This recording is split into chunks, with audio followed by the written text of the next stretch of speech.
como um potencial paciente, é muito difícil você saber, né, cara? Como é que você vai saber qual que o seu terapeuta vai utilizar, qual que o seu médico utiliza? Não faço a menor ideia. Então, geralmente, alguém fala que alguém é muito bom e aí... você vai na indicação, exatamente. E aí, cara, essa ideia de que é muito bom é complexo, porque...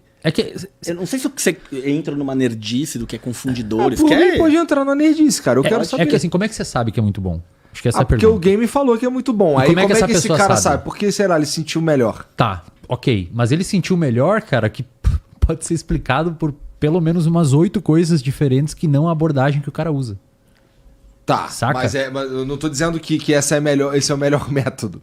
Eu tô dizendo Isso, que não, no claro. meu caso, se eu quiser procurar, eu vou falar, cara, sei lá, sei lá quem, o teu terapeuta é legal, não sei o que, como é que é? Perfeito. Cara, porra, pra mim funciona muito, cara, não sei o que, ele é legal. Aí eu vou lá e aí, de fato, mesmo que eu vá lá, eu não sei. Porque pode ter funcionado pro cara por...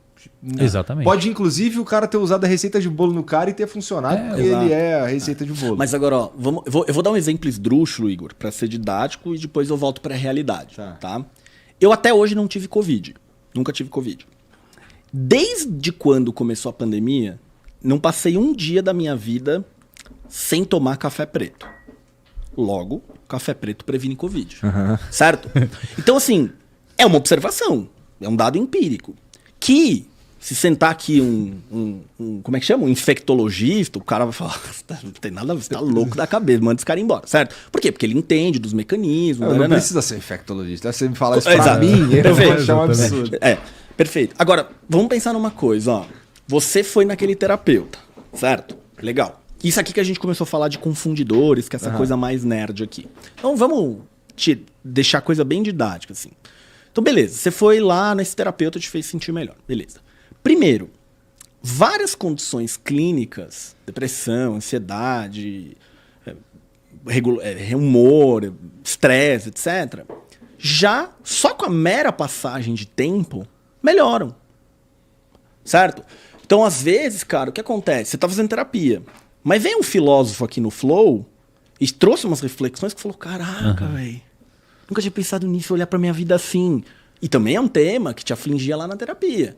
Sei lá, você tá meio triste, um filósofo veio aqui e trouxe uma reflexão sobre tristeza. Isso teve um impacto em você. E assistiu um filme que trouxe uma reflexão sobre a vida. Isso teve um impacto em você. Então a gente começa a não saber. Foi o filósofo, foi o filme, foi o terapeuta, foi a soma dos três? Ou foi uma pergunta que teu filho fez que você, caraca, nunca tinha tido essa sacada. Percebe? Eu tô falando de uma coisa, tá? Uma passagem de tempo que você tá vivendo a tua vida. Tem uma outra coisa que é efeito placebo. Só de ter alguém lá te ouvindo, né, te dando esperança, né, tipo, também já é gostoso, já tem uma socialização, etc. Terceiro, muitas vezes o nosso momento de procura por um tratamento é na crise, é no pior momento. Então faz 2 anos que eu tenho dor na lombar. Eu procuro o cara quando eu travo. Só que o meu normal não é travado, né? O meu normal é dor. Cara, aí dá 2 dias eu ia destravar, fazendo o tratamento ou não. Você pode estar nesse terapeuta. Né?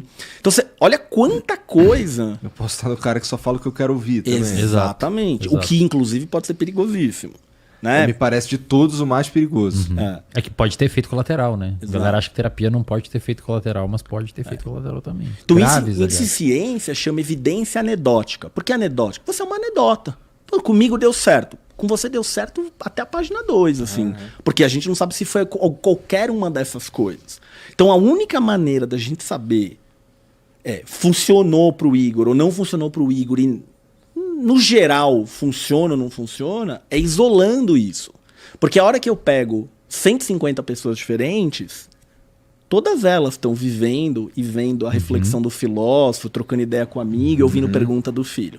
A hora que eu pego 150 pessoas, todo mundo está tendo um pouco momentos de crise, fora da crise, altos e baixos. A hora que eu pego 150 pessoas, todo mundo está misturado esses efeitos. E aí eu consigo separar. A única diferença entre eles, do ponto de vista de o que eu estou fazendo enquanto cientista, é esses fizeram tratamento, esses não.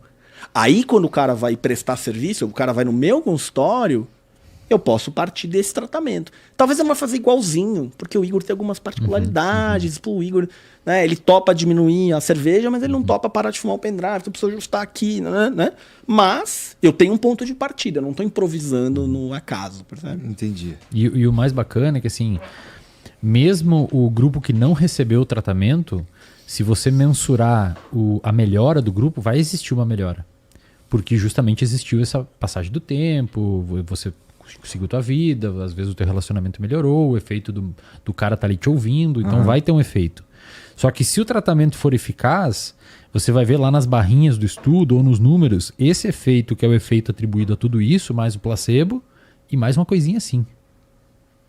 Então, cara, essa coisinha assim que a gente diz aqui de forma simples, é o efeito gigantesco que, se fosse implementado na população, pô, diminuiria de forma significativa ali os problemas, o sofrimento, melhoraria a qualidade de vida. Só que, infelizmente, hoje no Brasil, a psicologia carece muito disso, cara. Acho que é uma das áreas da saúde que, primeiro, que muita gente nem considera uma área da saúde, mas é uma das áreas da saúde que acho que tem mais deficiência em entender esse modelo de pensamento. Né?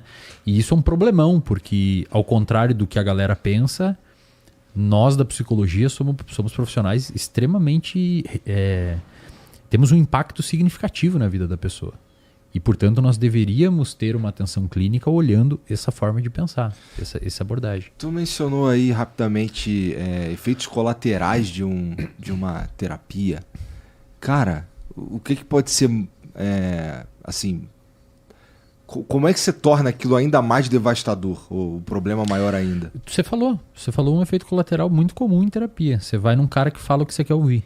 Tá, e aí você chega em casa, isso reforça o que... Alguma coisa ruim. Você é um cara que briga com todo mundo, você é um cara que dá esporro em geral, você briga com a sua esposa, você não sei o quê, e aí o cara vai lá e fala, veja bem, acho que realmente é isso. E aí, você fixa umas coisas na tua cabeça que talvez seria um problemão ali pro seu comportamento, e você perpetua aquilo com a ideia de que está sustentado por um profissional, sabe? Mas isso tem jeito, efeito colateral. Tem jeito do quê? De resolver. Vamos lá, passei por esse cara e me tornei uma pessoa pior. E, sei lá, acho que essas sessões, na real, me ajudaram a fixar ou amplificar os meus problemas. Tem jeito isso? Cara, tem, mas pensa, tem jeito, beleza, talvez eu consiga reverter. Mas talvez até eu reverter, a tua mulher já te deu o pé na bunda. O teu filho já te odeia. Teus amigos te acham chato pra cacete. Sabe? E aí, beleza, vamos reverter. Né? Então, imagina que você é meu paciente, de alguma maneira eu falo assim, ô Igor, cara, você não tem que se importar com o que os outros pensam. Cara, isso pode ser super benéfico, né? Pô, agora eu não vou mais ficar... Depende de quem são esses outros aí que tu tá falando, pô. Então, já começou isso. Já começou quem são esses outros. Segundo, pensa comigo, depende como sua... Me interessa um pouco o que minhas filhas pensam de mim. Então, exatamente. Exato. Agora, imagina assim, imagina que mesmo que eu esteja falando do... sei lá, do estranho do outro lado da calçada, beleza? Fala assim, você não tem que se importar com o que ele pensa. Talvez seja benéfico no sentido de que assim, você não consegue sair de casa se você não tiver arrumadinho. Você não tem coragem de regata e chinelo na padaria porque o cara do outro lado da calçada tá pensando. Pô, legal, isso é benéfico, né? Não se importar com o que o outro pensa. Agora, isso pode te transformar num cidadão escroto. Você vai lá e rouba a vaga do cara. Às vezes alguém te dá um feedback super interessante no trabalho e o cara ignora, porque o terapeuta disse pra não se importar com os outros pensam. São exemplos exagerados, tá? Mas pra ser didático. Imagina o cara fala no consultório, irmão, tem que pensar, tem que se importar com os outros pensando.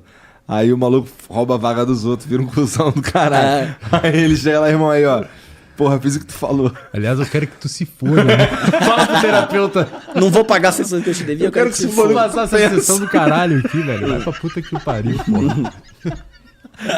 Caralho, mané, não era bem isso que eu tava dizendo. Acho que houve um erro aí de interpretação. Mas essa prática baseada em evidência é uma filosofia antiga ou isso é uma parada nova? Porque assim, pra mim, isso é... Sei lá, eu achava que... É óbvio, né? Eu achava que os caras ensinavam isso na faculdade. O Igor, a história começa mais ou menos assim, cara. Esse nome, prática baseada em evidências, ele surge, na verdade, como medicina baseada em evidências. E ele surge no comecinho dos anos 90, mais precisamente, 1992, com um grupo de médicos que basicamente vão dizer o seguinte: muito da prática